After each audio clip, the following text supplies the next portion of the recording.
Ravens have soared high since that team could not have gotten off to a better start. You'll be on this journey with me. Hey guys, now joined inside Nats Park.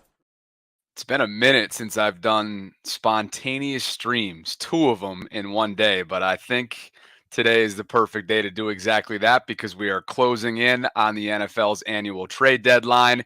It is Monday night, October 30th, 4 p.m. Eastern on the 31st. Halloween Day is when that deadline cutoff takes place. So a little joint simulcast for you tonight. This episode is brought to you by my friends at Preston Automotive Group. More on them in just a bit. Exit 52 podcast, Bobby Baltimore platforms collaborating yet again. And for that and a whole lot more, including, you had a big day, didn't you? You did. Spencer Schultz rejoins the channel. Good to be back with you, Spen. And man, you and Cole Jackson within the Ravens Twitter sphere had your bag out. You were in your bag, I should say, today. And we got a lot to discuss. But, you know, leading up to the deadline, there's a lot of activity, and you guys have been all over it. We should probably just begin. I mean, who the hell? Screw the friggin' small talk. All right, Matt Kling hit you up on Twitter and asked, were they truly ever in, or was it just a phone call checking in? LOL. I'll let you take it from here in terms of what this exchange was and what you've heard. Yeah, so there were initially some rumblings, people talking, and even Adam Schefter. I mean, we weren't the first on this. This has been linked heavily going back a week, and Adam Schefter was on the Pat McAfee show earlier today and says, hey, Derrick Henry would look great in purple, and kind of got from the hashtag sources through the grapevine that the Ravens were actively working today with the Titans trying to get something done. And then what I ended up receiving, the direct message that I actually got, was when I went to go cross-check it with someone else, I heard, oh, the deal was basically done a while ago between the two front offices. Titans ownership is gonna veto it. I said, wow. They said that was the case before yesterday, and I would be shocked if they relent through the deadline. So that was from somebody that usually always steers me in the right direction. And I'm not a big breaking news guy because it kind of, or a big rumors or hashtag sources guy because people usually lose their minds about it. Who's the source? Who's this? Who's that? Who's the other? But it's kind of it's been all over ESPN and everywhere for like a week, like Derrick Henry and the Ravens. So the ongoing suspicion was that the Titans front office, or I guess not suspicion, but what the rumor I had was the Titans front office was willing to part with Derrick Henry, who's on the last year of his deal, who obviously is a running back, which as they get older, they tend to slow down a little quicker than other positions. And so the front office was like, okay, yeah, we're willing to facilitate a trade, get what we can for Derrick Henry in a contract year for him before he hits free agency. And then Titans ownership essentially said, if we're going to let someone who's a face of our franchise in the history of our franchise go, we want it to be for something more than a mid-round pick. And Eric DeCosta parted with a second for Roquan Smith last year, but they don't like to part with that much. That Roquan get a second was a lot. The Ravens don't historically ever part with first-round picks, anything like that. So the Ravens keep their picks in their chamber, and looks like they're going to continue trying to dance along with the Titans. But the 4:00 deadline today did end up preventing a team from restructuring. Restructures are no longer allowed in the NFL season. So it would probably eliminate the Ravens from being able to acquire a notable player on a second contract, or a notable second contract, meaning an expensive in terms of money player at this point. By the way, that Roquan Smith acquisition from about a year ago, John Harbaugh called it one of the all-time acquisitions, one of the all-time trades since he's been a part of the Ravens. And to say that less than a year after, pretty telling. Statistically, speaks for itself. The eye test tells you all you need to know about what he's meant to this team. But let's kind of just unpack this. Again, if you're joining us, it's a joint simulcast right now. Well over 300 people are already packing it into the room. Tell a friend, tell a cousin, tell a fellow Ravens fan to come on and hang with us for the next hour or so as we unpack and react to, again, what Spence was all over here within the last few hours. And there have been, you're right, I mean, there's been all kinds of reports about this. This is no surprise that there's been mutual interest. But our guy Cole Jackson was on it as well, according to his sources. Again, I think the Adam Schefter tweet is is relevant in the sense that we'll get to that in just a second. Again, it was brewing right over the weekend. Diana Rossini of The Athletic. The Ravens are looking to add a running back. Jay Glazer from Fox saying the same thing in terms of them being in the market. But just to kind of give you what you just said there, just some more context. Any long shot chance of a potential Derrick Henry deal diminished even further at 4 p.m. Eastern today, as Adam Schefter tweeted, when the deadline passed for him to restructure his contract ahead of Tuesday's trade deadline. So it's funny. We all talk about Halloween at 4 p.m. Eastern, but it's almost like the day prior, Halloween Eve at 4 p.m. Eastern. Henry has $5.5 million left on his deal, and a source told Schefter, I don't think it's going to happen, Spenny. Yeah, the Ravens only have a couple million, somewhere around 2.8 million functionally currently. The Ravens do have mechanisms. They could have restructured their own players to do so, things like that. They can have extensions. There are other mechanisms, but ultimately not a ton of room for them at this point to go acquire a player that is owed more than probably $1.5 million or so at this point.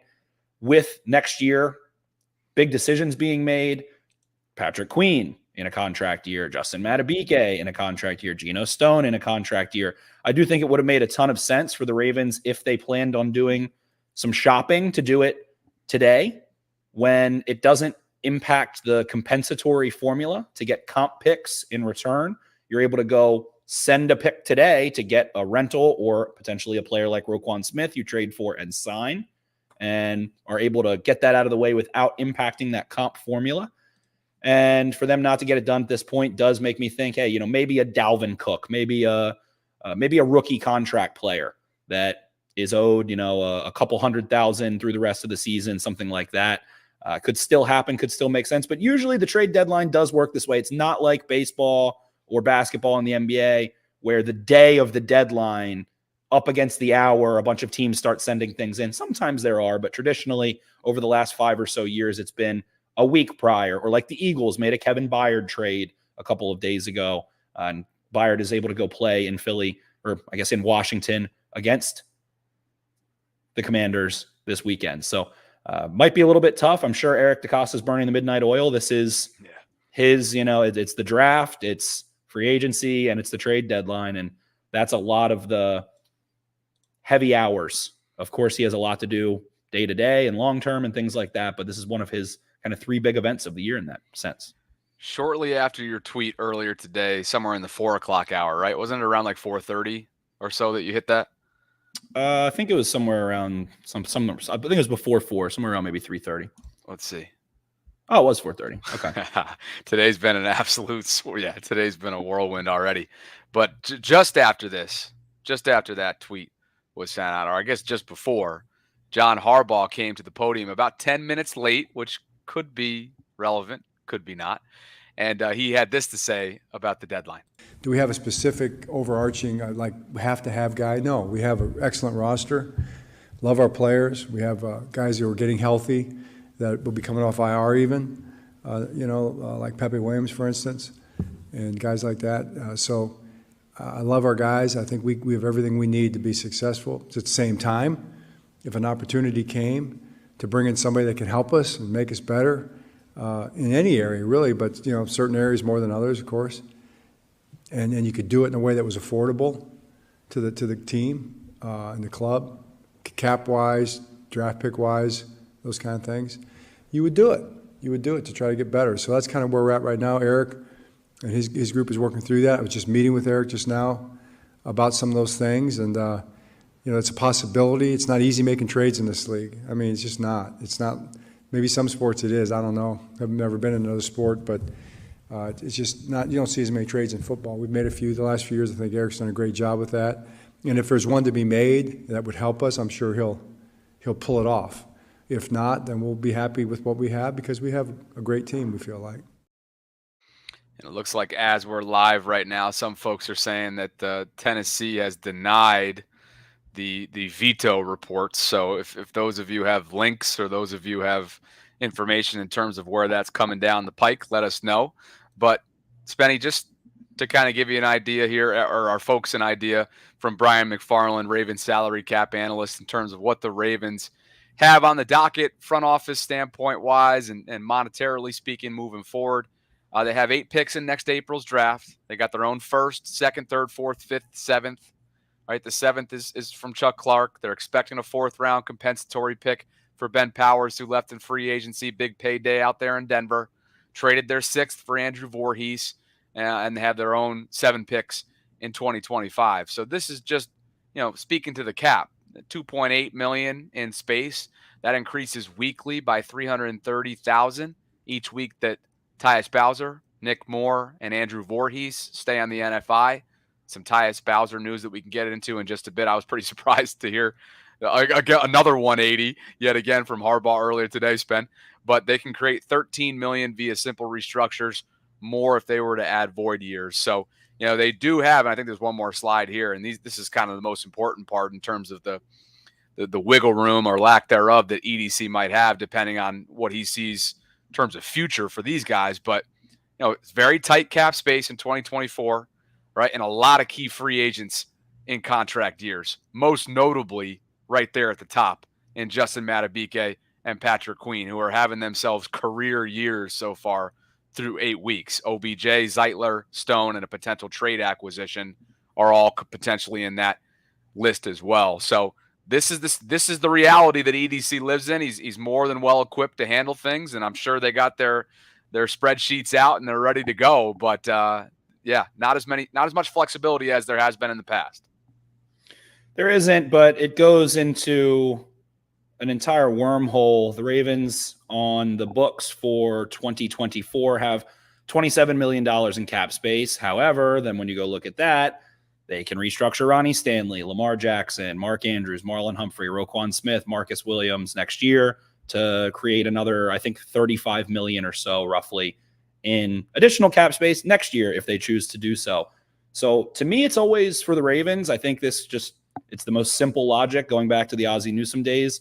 Right player, right price. If they like the cost of trading for the player in terms of draft capital, and they like the player and the fit and the person, like a Roquan Smith or like a Marcus Peters or some of these other guys, then they'll go make the move.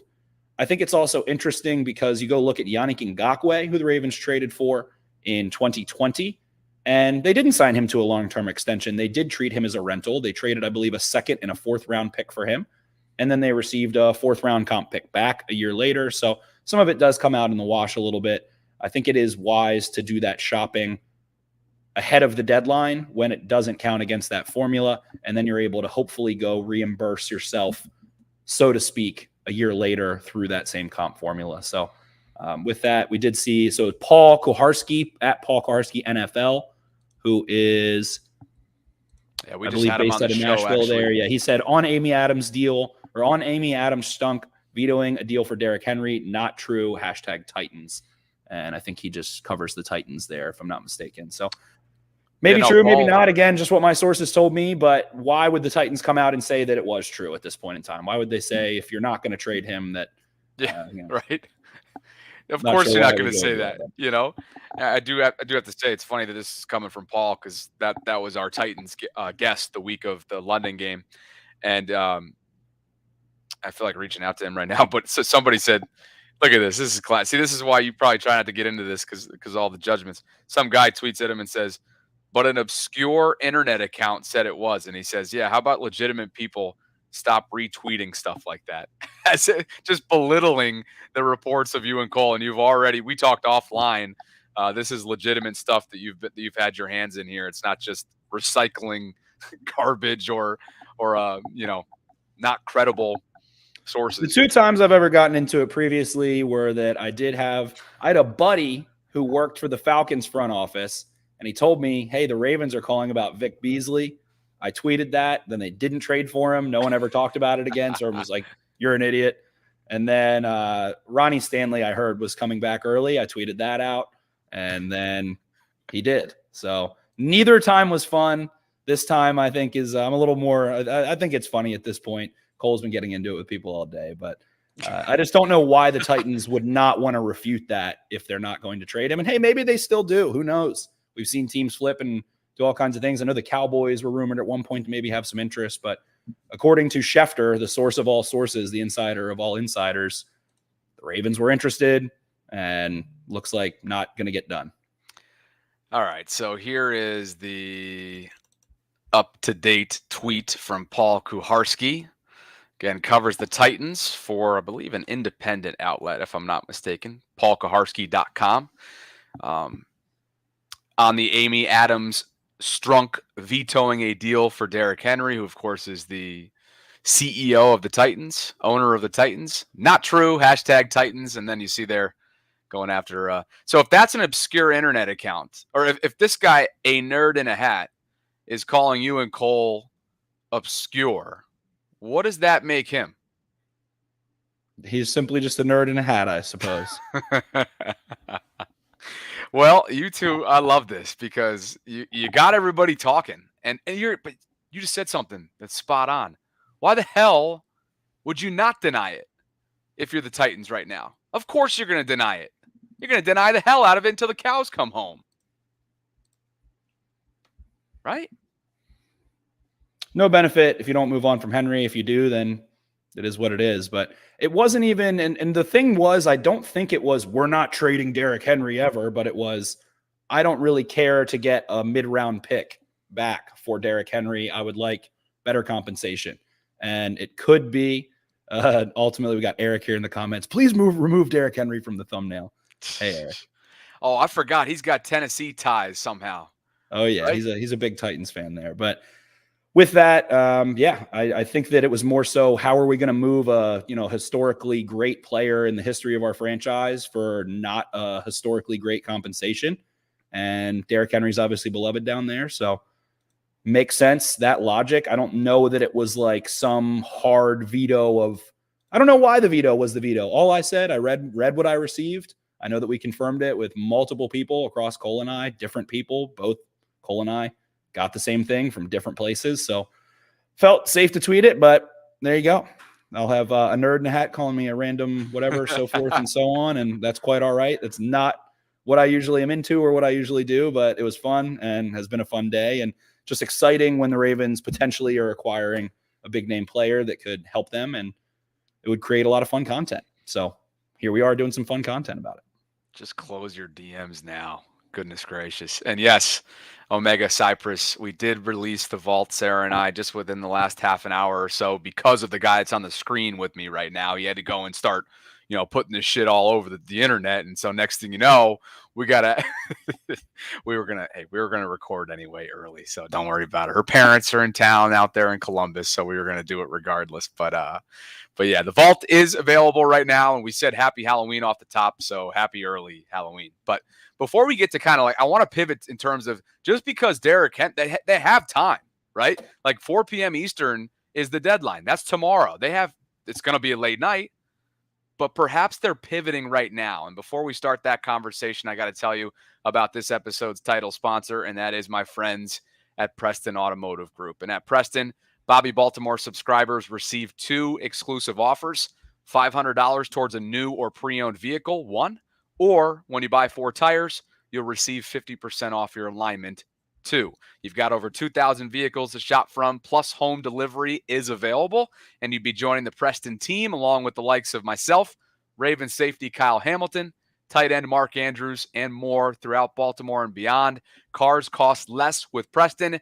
Get started today by visiting PrestonMotor.com. That's included in the show notes below, the direct link, or you can simply scan the QR code in the upper right-hand corner of this broadcast. Thanks to Preston for believing in what I'm building here in Baltimore and beyond.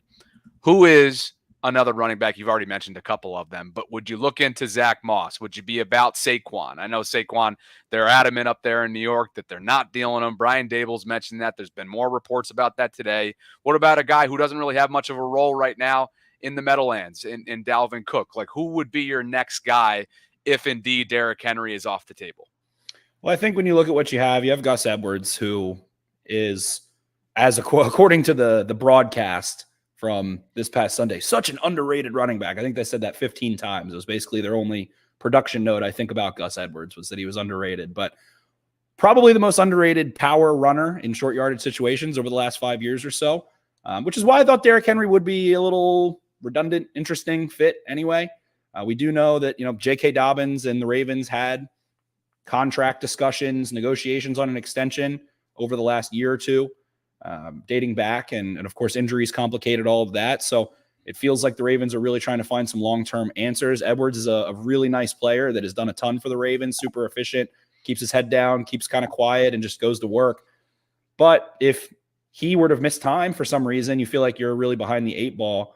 And the one area that I think the Ravens could immediately add, regardless of, Edwards' availability or not, they don't have a secure pass pro capable veteran running back that can go pick up the blitz, that feels confident there, that's a really nice, smooth option on third down. And in terms, when you look around the league, guys that could be available, aka are on teams with losing records, Saquon Barkley, number one, outstanding in pass pro, explosive. Like you mentioned, the Giants had said, hey, we're not looking to trade him. But you go beyond that, Josh Jacobs, a guy who's playing football right now. We'll see what happens in this game if that creates the Raiders wanting to maybe sell a little bit more. Aaron Jones in Green Bay, who has been banged up this season. I think there was a quote from this week saying he's not at 100% and he's not sure when he'll get back there. But solid in pass pro, great out of the backfield. Outside of that, Javonte Williams is an interesting name. Might be a little redundant with Edwards in that sense, but you do feel like you need some depth there. And James Conner out of Arizona, who is currently on the IR, I believe could come off of the IR tomorrow and then be traded. If I'm not mistaken, there's been rule changes over the last 3 or 4 years about that, trading IR players, things like that. So a couple backs there that are notable. There's another couple names, maybe an Antonio Gibson out of Washington that would be cheap and could probably be had. Dalvin Cook on the New York Jets, and also maybe Michael Carter on the New York Jets. Breece Hall really starting to dig in there, but then again, why sell if you're the Jets?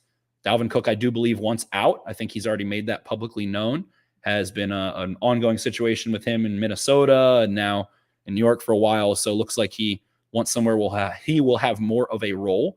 And in Baltimore, hey, it's usually a little bit of a rotation, but I think he would have a more notable role if the Ravens were to acquire him. But all backs that have some experience and are probably more capable on third down in terms of blitz pickup and coming out of the backfield than what the Ravens currently have. I mean, Justice Hill, hard worker, fought back from an Achilles injury. Guy's just not ever been a solid pass pro running back dating back to Oklahoma State. I think he would tell you that too. That's what he's always been working on and working to get better at, but just not his forte there. People are in the comments, Zach Moss too. I'm just not sure what would drag all of those guys out of their situations on some of those teams with winning records.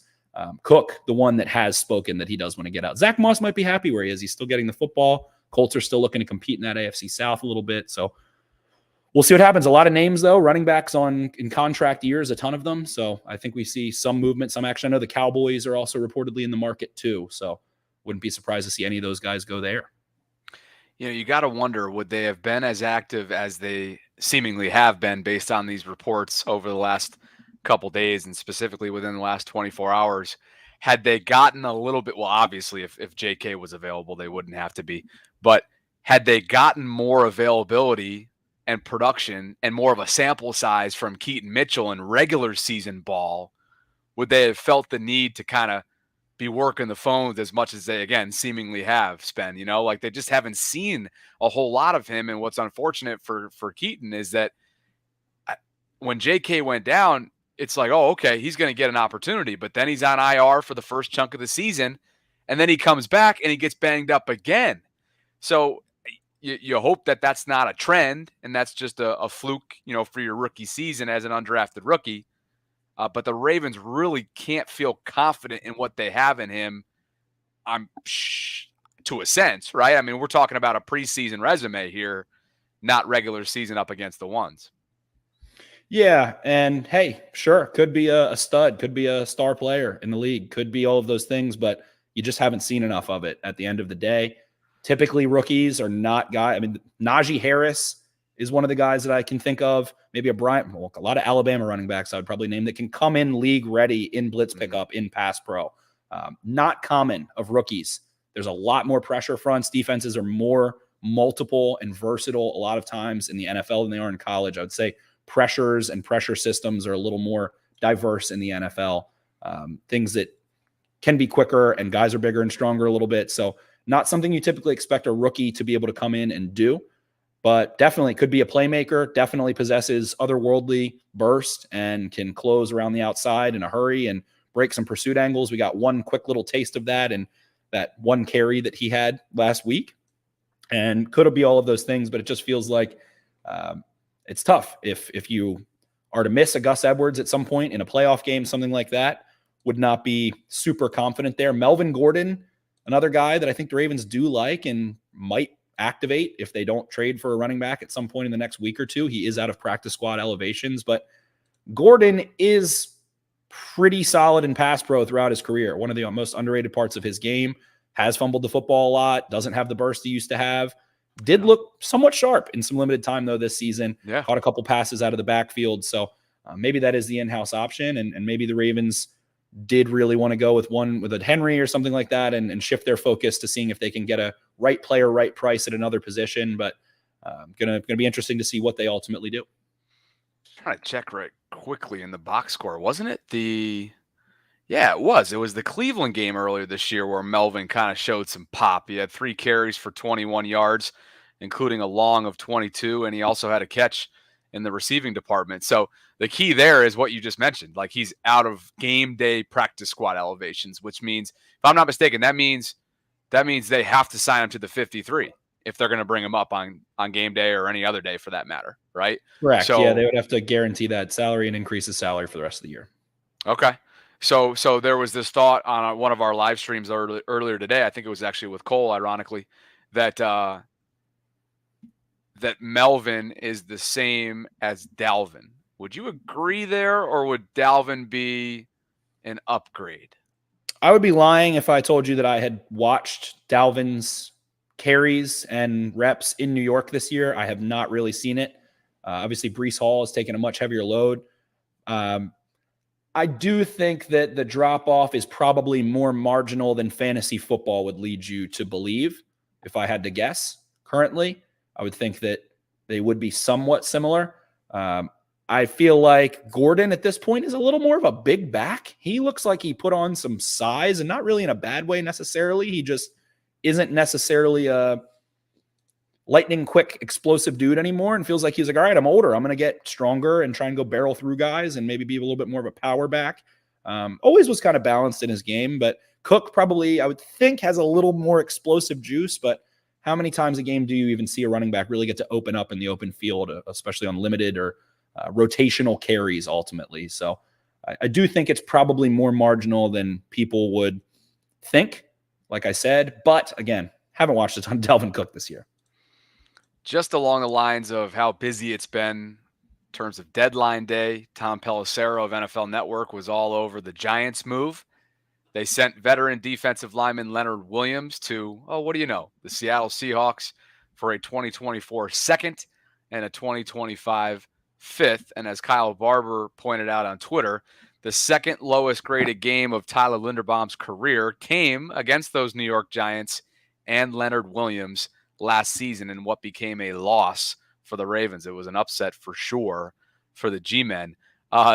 Seattle, boy, they're playing tough. We talked to Roquan earlier today. He understands just the test that these guys are going to give them. And, they just got stronger, certainly, on the interior part of that defensive line.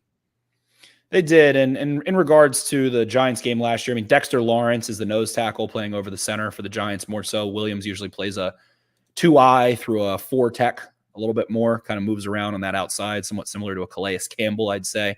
And Dexter Lawrence, man, just had 14 pressures against the New York Jets, which is a record in PFF's era for a nose tackle, and is playing all-time ball. So I think Dexter Lawrence might be the one that did a little bit more damage there, but Leonard Williams, an outstanding player, really capable of two-gapping and shoring up a Seattle defensive interior that has lacked that over the last couple of years. They were a borderline historically bad run defense last year. They do bring back big old Bobby Wagner there. They got Jordan Brooks in the middle now. They have Devin Bush quietly on that roster. They draft Derrick Hall, a really stout edge rusher on the outside from Auburn that has a ton of shock in his hands. He's been playing okay. They also have Jaron Reed and big Dre Jones. Dre Jones is a stud. So they've got some meat in that offensive line. They've got some strong, big veteran guys now, and going to be a dogfight in the trenches to try to run the football on that team that does, again, have a Jordan Brooks and Bobby Wagner as well. Shoo boy. Roquan talked a little bit about the upcoming matchup at the bank with Seattle earlier today with us inside the vault. And just a quick look. I mean, if you're making jokes about the Lions' den, the Seahawks, a bird, are coming to town this upcoming weekend. Have you generated any kind of motivational ideas for how you're going to put them on notice? I'm definitely preparing the right way, and actually, I'm gonna look up on YouTube after I finish up with you guys, a Raven bird versus Seahawk. I want to see how those two look together. So but I know we're some angry birds over this way, so we're gonna definitely express that on Sunday, and I know the guys are looking forward because we're pissed off on some of the things how this last game played out, but I know Pete Carroll going to have those guys ready to go. Bobby Wag on D, Gino on O. So I know those guys are going to come here ready to play, and we wouldn't want it any other way. And we know one thing, two things for sure. We have to defend our turf by any means necessary. So just like our home. So we'll be looking forward to it and welcoming with open arms. Angry Birds, Penny. This guy, man, he is just – every time he almost one-ups himself from the previous one-liner. But it goes without saying, another stiff test. There is going to be home cooking 6 out of the last 9 weeks, but it ain't going to get any easier moving forward here, especially with the amount of parity that's in this division, Ben. No, it's not. The Ravens are probably going to play a lot of division winners this year when it's all said and done. And Geno Smith and the Seahawks offense has been sputtering a little bit there. They are talented. They do have a ton of speed and dynamic athletes on the perimeter. Jackson Smith and Jigba, their first-round pick, getting going here the last couple of weeks too. Tyler Lockett making plays, all those things. But Ravens have played a little bit of a easier, I'd say, quarterback schedule so far this year. Haven't seen a ton of veterans that I would say are playing in a consistent rhythm. And Geno Smith has looked really strong since taking over last year for Seattle. Obviously going to see Burrow again, going to see Trevor Lawrence, Tua Tagovailoa, and Matt Stafford potentially, who does have a UCL injury to his throwing thumb as of Sunday. But it sounds like that's only going to be a week-to-week deal, not a long-term issue. That looked brutal. The replay, that guy he's been put through the ringer. I'm watching Detroit, Vegas right now as well, Monday Night Football. We were talking about this before we went live. Campbell, why am I forgetting his Dan Campbell was crying in one of his pregame interviews with ESPN reporter because he loves his guys so much. Is this guy not the best dude ever? He's perfect for what he does.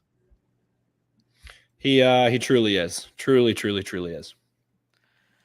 All right, let's keep the conversation moving. We got some questions before we close. Ragin' Raven wants to know what is up with Tus Bowser. You got me, yeah, right? You got me. I mean, it has been very, very bizarre. And matter of fact, I have the clip of Harbs. Let me see if I can bring it up here on just all the injury updates. Nothing major coming out of the game, and we may have some hope coming back. I had a chance to talk to Tus just last week, and Tus was pretty optimistic, so I can't say it's a guarantee, because it's just kind of it's a knee that's a little angry at times, but who knows? Maybe we'll get Tus back. We'll see how that goes in the next few weeks. You mentioned Pepe. Is Pepe close? Pepe's close. Yep, Pepe's close. Ham's close. So you got to make some decisions there, and those are all good things. So Pepe Williams, Malik Ham, the final two guys that he was mentioning there. But the most notable one, and the one that Ragin' Raven's asking about, is one that's just talk about mixed messaging, Spenny. I mean, Harbaugh has been asked about it a lot, and he's certainly learned from past years, I'd say, in terms of how he's going to put these things across, and he's going to be very vague and for the most part, allow doctors to do their due diligence. But then when the players start saying something different, and it's almost as if it's very clear that you guys aren't on the same page, right? He's getting on his show with Glenn Clark and Rita and saying that he feels close and he's ready to roll and he's got optimism days after Harbaugh essentially suggesting that he's got to make a decision, suggesting that maybe shutting it down for the year could be in play. It's just weird. And now we have the optimism. So I'll believe it when I see it. in terms of Tyus coming back into the lineup, but it's been a little weird. Do you have any kind of comparison to Ronnie Stanley from a year ago, right? He's cleared medically, as Tyus is right now, yet for whatever reason, the player's not ready. It's almost like it's a mental thing or a comfortability thing or lack thereof. Yeah, it's definitely obscure, and it goes back to maybe the last leg of a tenure for a Raven strength and conditioning coach and team that has changed a lot and could have to do perhaps just purely to speculate, maybe with a little lingering distrust of how some things went down, things like that. And if a player isn't comfortable to play, then they don't want to play. And maybe there's deferring opinions on that level of health, and if that and the other, but a very strange saga as Bowser has been foregoing checks at this point in time. It's that big of a deal. And Bowser, probably one of the more under or lesser known players in the league that quietly have had a pretty significant role for a team for a long time. Like, not many, I think, average NFL fans really know who Tyus Bowser is, but all Ravens fans do. Very popular player, made a ton of plays throughout his young career. So quietly a really weird situation going on that I don't think anyone nationally really knows about. Travis Rothwell on the Facebook live chat brings up something that's a perfect segue because I got a slide on this. Why haven't we seen the flashy Marlon Humphrey plays this year that we're used to?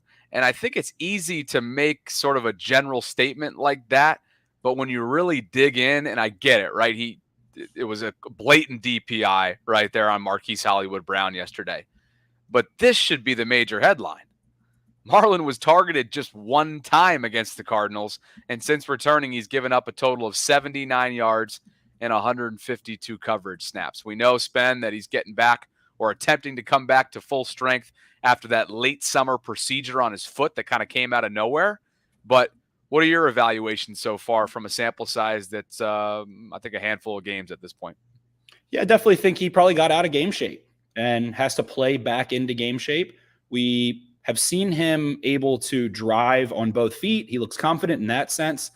But cornerbacks are track athletes. They are fast twitch, highly technically body mechanically advanced movers. Their technique is not something that can just come and go and you hop on the field and you're able to go backpedal and T-step and drive and plant and understand how to roll your hips and everything quickly. So I feel like he's trying to get comfortable on it, playing back into game shape. I don't think he's lost a step. I don't think he's slower. I think his technique is just a little bit messy because he missed time and has to work, and he didn't have a camp and wasn't able to really gear up and be a perfectionist. So I would anticipate we see Marlon Humphrey play a lot better after the Ravens bye, which is a few weeks away. I think we'll see him maybe have some more ups and downs in that. He still looks physical. He still looks aggressive. He still looks quick and capable.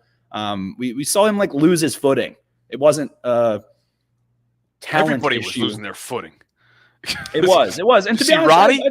I don't think a lot of Cardinals players were losing their footing, though. So to me, that's a cleat issue and an issue that should have been cleaned up way earlier in that game. Or are they used to the bullshit field? No. The Cardinals didn't seem to have trouble with it, though. Cardinals were steady-footed. Well, that's what I'm saying. Is Arizona used to the shitty field? The Baltimore Orioles moved their wall back and got a bunch of left-handed hitters.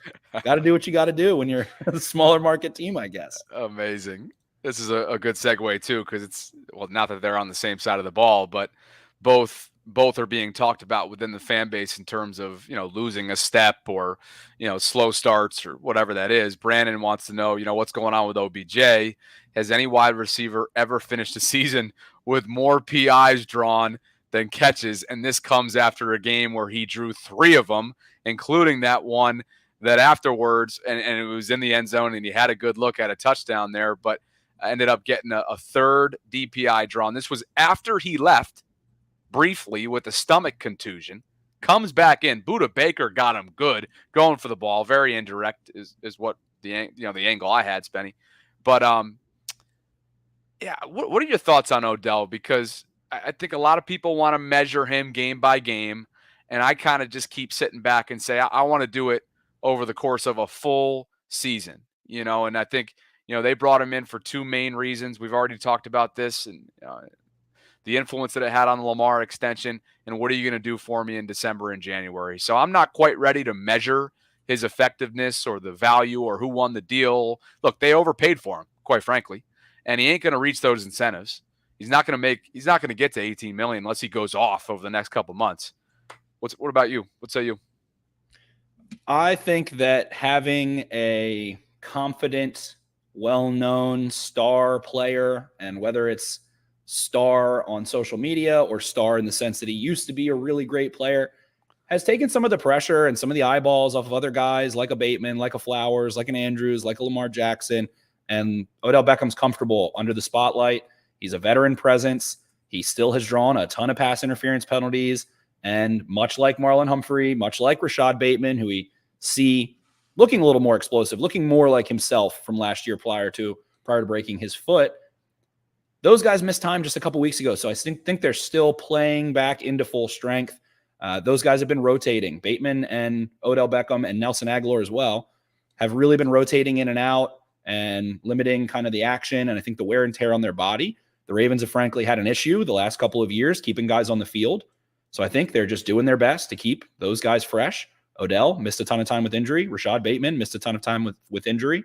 And I think we're going to see Nelson Aguilar probably get phased out just a little bit and see those guys continue to play more, especially in 11 personnel and things like that. The Ravens wanted him to score a touchdown. They said it. They love the guy. Lamar asked for him. He wants to get his buddy a touchdown. That's normal in football. That's normal in sports. If me and you, Bobby, if we're playing soccer or something, pick up soccer, pick up lacrosse, whatever, basketball. I want to see, I want to throw you a little dime in the lane so you can cut through and lay one up. That's how it is. Guys want to get their guys some touchdowns. So Odell Beckham, he's got his hair all purple. He wants a touchdown. They want to get him one. So you can get upset at that. And are they, calling the perfect plays and things like that? No, they're not. They want to get Odell Beckham in the end zone. I think that's okay. I think it's okay to want certain guys to score and things like that. It can become detrimental eventually, but I don't think it'll get to that point. Are they forcing it? Yeah, absolutely. But it's Odell Beckham. You want him to score. It'll be fun. It'll be exciting. Everybody wants him to score. It's a big deal. He's part of the reason it feels like. Maybe he's 0.1 or maybe 1% of the reason why Lamar Jackson signed an extension with the Ravens. But he asked for him. They gave him to him because they wanted Lamar Jackson to come back. Lamar Jackson comes back, and that's his boy. He wants his boy to score a touchdown. That's how it is. Seems pretty simple to me, and I'm going to have some thoughts on this diva conversation surrounding OBJ in just a second. But before I do want to make sure to shout out and thank two of my returning patrons. These guys are supporting everything I'm building here inside the channel through Patreon this month.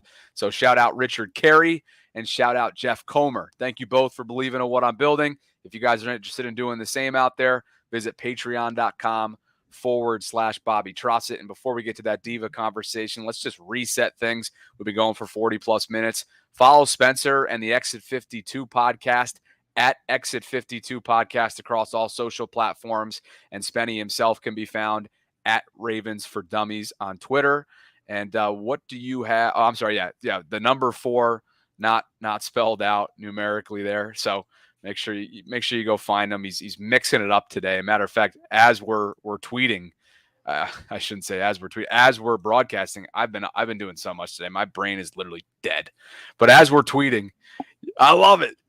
Go ahead and explain yourself here before we get into the diva conversation. And I could see Paul Kaharski's comments. I could get it. I don't think the case was that Amy Adams Strunk said, no, we're not trading Derrick Henry. I think she said, if we're going to trade Derrick Henry, and the Ravens want him that bad, and that's the piece to put them over the top, then pony up more. Give us more picks. We want a second-round pick for someone that's going to go in our Ring of Honor and our Hall of Fame and is someone that Titans fans love and is beloved in Nashville. So I think that's the difference. I don't think – and again, this is what I was just told. I could be completely wrong for all I know. I just know what I was told, and that was that they wanted more. They, meaning Titans ownership, Amy Adams Strunk, wanted more and said, we're not getting rid of this guy for that capital. I mean, what is that? Something crazy to say? Do owners not ever do that? Look down the road for the last 20 years. Dan Snyder does that all the time. So, hey, maybe Paul's right and I'm wrong. Maybe I'm wrong. Paul's right. It was just what I was told. And either way, if I was right, then why wouldn't the Titans again come out and say, yeah, no, that didn't happen. We were never going to trade Derrick Henry. We love him. If he's going to stay there, you don't say, yeah, we were trying to get rid of him. Yeah, we wanted his butt out of here. Yeah, we wanted more capital for him. you're going to ship him off, but decided not to. No one ever says that. It's not commonplace in any sport, really.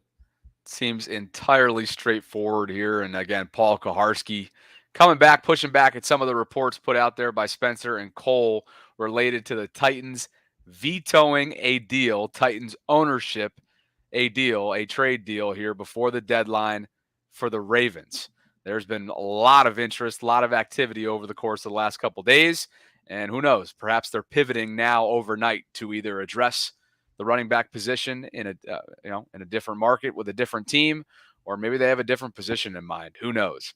Here's my Odell thought on the whole diva thing. So we all know that there's those aggregator accounts, right? You got the national accounts like Dov Kleiman, Ari Mirov, these other dudes who, they're essentially, their everyday job is they are recycling content about all 32 teams. Actually has to be an insane schedule, an insane workflow every single day to cover. It is impressive. I will say it is impressive how much they do. Yeah. Yeah. So is it garbage? Sure. But it's impressive. It's an impressive a heap of garbage that they have stowed together. And what's garbage about it, in segue into OBJ, and Sarah brought this to my attention, I didn't even know. But so I put up like a 3-second video of the helmet slam.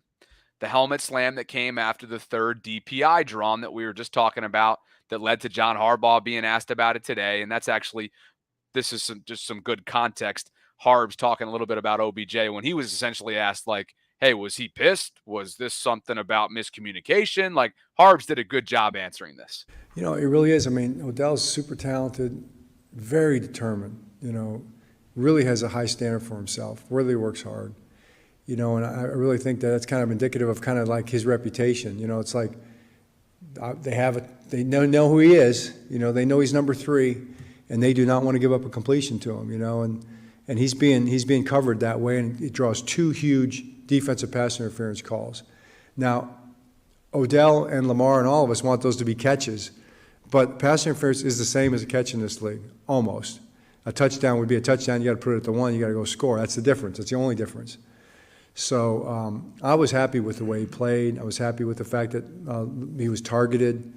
Then he got hit in the ribs on the sideline play and had to go out for a little while, came back in. Didn't really get targeted too much, but did get the one big play, pass interference, but was blocking well, which you probably didn't see. So he's playing really well, and I just think that it's gonna pop. He's gonna start getting some big catches for us.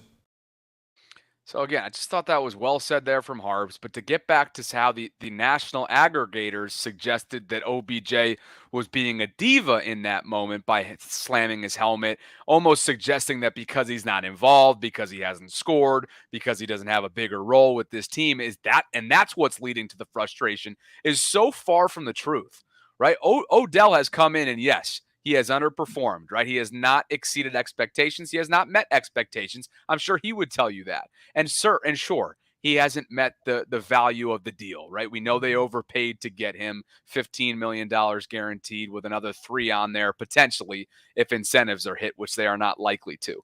But to sit here and say that Odell's been a diva, he's been anything but a diva this year. Matter of fact, he's been incredibly supportive of Zay. He has not been drama-filled whatsoever, right? And yes, he's been unavailable for a couple weeks, but to me, this is exactly why you brought him in. Like, you want him to mentor your young guys. You want him to be a threat. He's still a threat. The DPIs in the statistical category will back that up. So it's just that classic, like, hey, let's focus on the macro. We're watching 32 games, or we're watching, 10, 12 games right now. Oh, wait, Odell just slammed his helmet. Oh, this thing's gonna blow up. Let me just go ahead and quote tweet this, throw it up there, leading everybody to believe that Odell's having a temper tantrum in Baltimore. It's just, that's the macro look at it. When you're looking at the micro, you know that Odell's actually been a team first guy who hopefully will start to catch his stride and impact for this team in a couple months when it matters the most in December and January. And that is when I'm ready to measure, when it's all said and done, the effectiveness of Odell and who won it and the value and da-da-da-da-da. Spenny, what do you think?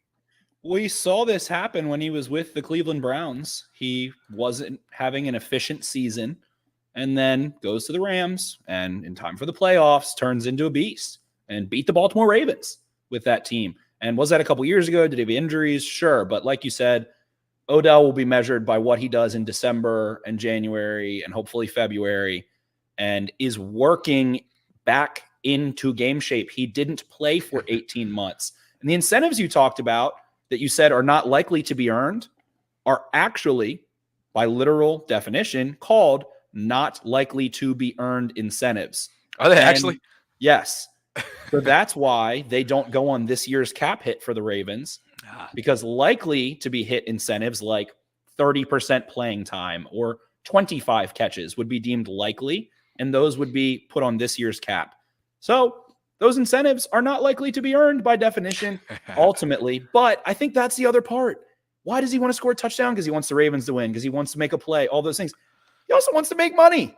Can you be mad at him for that? If he's not mad at Lamar, he's not mad at the offensive coordinator, he's not mad at his teammates, he's mad at the DB that fouled him and he couldn't score a touchdown. And he's mad because that guy, it's kind of like, he took $100,000 out of his pocket. Maybe Odell's like, hey, maybe I could score 7 touchdowns. If I got one today and got hot, maybe I could have a 2-touchdown game, go on a tear. There's a lot of football left. So he's probably like, damn it, I had one and he took it away from me. I would slam my helmet down too. And frankly, you talk about the macro versus the micro. I think the micro is Ravens fans watching. I think a lot of Ravens fans that watch that game would agree and are happy to see that kind of passion out of someone on the offensive side of the football. Someone wanted to make a play and got mad that they couldn't make a play because they got fouled. That's why he was mad. He was mad he got fouled. That's all. And it probably took money away from him. So it's just, it goes back into the conversation of those guys. Like you said, you watch 12 games, you try to go talk about every single one of them, and you're not going to be able to be accurate. You're not going to be able to provide context. It's too much to try to do it once. The games happened yesterday. Did you watch all of them? No, you watch Red Zone, you see this, that, and the other. And like you said, see him slam his helmet, you think one thing. In the context of the game and the player and the person and the Ravens and the season, he was upset he didn't score. Wanted to score a touchdown. So what? I like that. I like the fire. I like the passion. Oh, goodness gracious. It's almost like the national scene on Overreaction Monday and Tuesday, right? You know who watches the game and who doesn't. And matter of fact, and I don't think Nate Burleson is a bad broadcaster, but the CBS halftime show on Sunday, he comes on and he starts talking about how Lamar Jackson is adding to his MVP season. I'm like, wait a second. Did this guy just watch the same first half that we did? Like, it wasn't a bad first half and he wasn't turning the football over, but there damn sure could have been at least 2 turnovers in the first half, right? So it's hard. Sometimes it's hard to keep track of an entire slate of games, much less the entire NFL, which is what these aggregators are trying to do, which is why it's not always fully accurate, fully genuine. Before we look at us. Look how many people we have in this stream, Bobby. They're saying thank you for keeping us up to date. It can be hard for one person to keep track of one team, let alone one person to keep track of 32 teams. So that's why you should like and subscribe if you're listening and watching. Exit 52 podcast across all platforms, including right here on YouTube, of course, Instagram, Twitter. You can find all the guys, including Spencer, on there, creating content weekly for the Ravens and all things Baltimore sports. And before we finish up with an awesome breakdown that Brian Baldinger provided from a ridiculous street ball throw that Lamar Jackson threw on Sunday in Arizona, I got to tell you once more about this episode's title sponsor, and that's my friends at Preston Automotive Group. And at Preston, Bobby Baltimore subscribers receive 2 exclusive offers. $500 towards a new or pre-owned vehicle, or when you buy 4 tires, you'll receive 50% off your alignment. You've got over 2,000 vehicles to shop from, plus home delivery is available, and you'll be joining the Preston team along with people like Kyle Hamilton, Mark Andrews, myself, and more throughout Baltimore and beyond. Cars cost less with Preston, so get started today by visiting PrestonMotor.com. That's included in the show notes below. The website link is, or you can simply scan the QR code in the upper right-hand corner. And yes, there's Bobby Bronco on the right-hand side, somehow getting away with murder over here, Spenny, enjoying things very much. And I got to pick you up and fed and go for a joyride at some point here. We'll definitely. I got to see that thing. I like that. That brown interior looks nice. I like it a lot. It's clean. It's clean. And I do need to pick you up because we are due for a fall round before it gets too cold. We'll finish here. Brian Baldinger, NFL Network, former NFL player himself, had an awesome breakdown taking a look at the Lamar Jackson touchdown pass on Sunday in Arizona that, quite frankly, was just straight up street ball, man. Look at this. Let's watch Lamar go about his business here. Down on the 5-yard line. Ravens down 5-0. Like, he's going to look for his main target, Mark Andrews, right there in the middle of the field. And he can't get it to him because he's got a hand in his face. So he just backs up a step and he makes this throw. Like, how do you make that throw? Like, how do you just kick your left foot up and just wing this ball and make a perfect throw to Mark Andrews?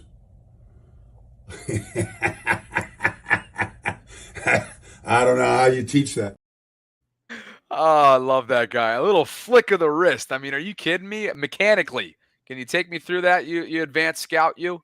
Well, the first thing you notice is that Ronnie Stanley, and Lamar did hold the ball for a while because the pressure in his face. So don't go crazy on Ronnie Stanley. He kept the guy from hitting Lamar. But Ronnie's foot kicks into Lamar's front foot, and Lamar has the core stability and balance off of that back foot to just be able to let a foot swing out. We're talking about golf just now. I mean, it's like golfing on one foot almost, and just flicks that ball exactly where he wants it. That torque, that core strength and stability that he has to just flip that football is what makes him one of the most interesting players that has ever existed. And when you go watch the QB school, JT O'Sullivan, his breakdowns I love, Lamar throws the ball in one of the most unique ways ever. His ability to flick and have he legitimately has one of the 5 fastest releases in NFL history, only trailing Peyton Manning, Dan Marino, and 2 others by actual average clock time aggregated over his entire career. His release, time to throw, release. But to be able to layer and pepper and have touch while having that type of quick throwing motion is alien-like, very unique, not something you see very often, and what makes him a $250 million athlete at the end of the day. Yeah, JT QB school, like you said. Hope he has one coming up this week, although he's already done a few, and you can't do one on every quarterback every single week. So we'll see if he bypasses Lamar this week. But awesome stuff here over the last hour or so. Again, you can find Spencer on Twitter at Ravens for Dummies. He was all over the Derrick Henry news. And if you're just tuning in, Spencer's sources, Cole Jackson's sources as well, both saying that the Titans vetoed a trade from the Ravens, or that the Ravens were proposing for running back Derrick Henry. So that's the big news. We'll continue to follow not only this story, but whatever kind of activity that they have coming up over the course of the next, I don't know, how many hours is left? 12, 15, something like that? No, more than that. What is it till 4 a.m.? 3 and 12 and 15 plus hours, something like that. 4 p.m. Eastern, Halloween day. We got 3.5 quarters left of Monday Night Football. So let's go do that. Please plug anything you have coming up across of Exit 52, Spen. And you're the man, as always. Appreciate it. Thank you so much, Bob. It was a pleasure, as always, my friend. And yeah, the Ravens make a move. Exit 52 podcast. We'll be breaking it down. You can follow me on Twitter, all those good things. Bobby and I are doing our best to bring you some fun content and keep you in the loop and keep you updated and make sure you got somebody to talk to, somebody to listen to, especially those that are kind of removed from the area. It's always endearing to hear from those that are not in Maryland or aren't able to connect. And we're doing our best to try and make you guys feel some purple love and keep you guys in the loop. So go Ravens, and we'll continue on as we get more. We'll give more. So talk to you guys next time. Heck yeah. A couple housekeeping things for me. Again, we will be Tuesday's Morning Vault. We're live right now on the night of the 30th. Tuesday's Morning Vault has already been released because of Spencer and Cole getting after it in the reporting scene. So there will be no traditional 5 a.m. release in YouTube. On the audio only side, there will be a fresh episode for you there. Roquan Smith, episode 4 of Inside the Vault with him is now available across all platforms. And with that, we will start to turn our attention to Seattle, of course, with the Seahawks coming up on Sunday, but more deadline content still, as promised, will be coming up over the next 24 hours. So for my guy, Spencer Schultz and the Exit 52 podcast networks, I'm Bobby Trossett signing off from this special trade deadline live stream here on Monday the 30th. Happy Halloween to you guys. Happy holidays if you're into the whole deadline holiday thing, and we'll talk to you guys